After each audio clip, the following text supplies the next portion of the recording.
লজ্জার কথা গোপন রাখতে পারলাম না। আমড়ার খোসা দিয়ে জীবনের এই প্রথম আচার তৈরি করলাম, এতটাই টেস্টি হয়েছে।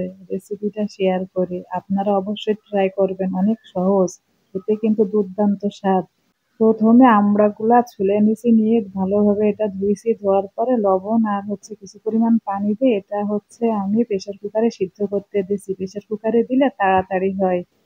কড়াইতেও দেয়া যাবে। এই ফাঁকে আমি আচারের মেন মশলা পাঁচফোড়ন ফ্রাই করে নিচ্ছি।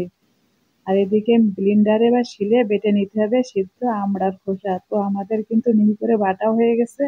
এখন ফ্রাই প্যানে আমরা সরিষার তেল অ্যাড করলাম। ৫-৬ কোয়া রসুন থেতো করে দিছি, ১ টুকরা আদাও থেতো করে দিছি। তারপরে বিট লবণ দিলাম স্বাদ মতো। এখন এটা হালকা আছে নাড়তে হবে। কিছু পরিমাণ শুকনো মরিচের গুঁড়াও অ্যাড করলাম, গুড় অ্যাড করব।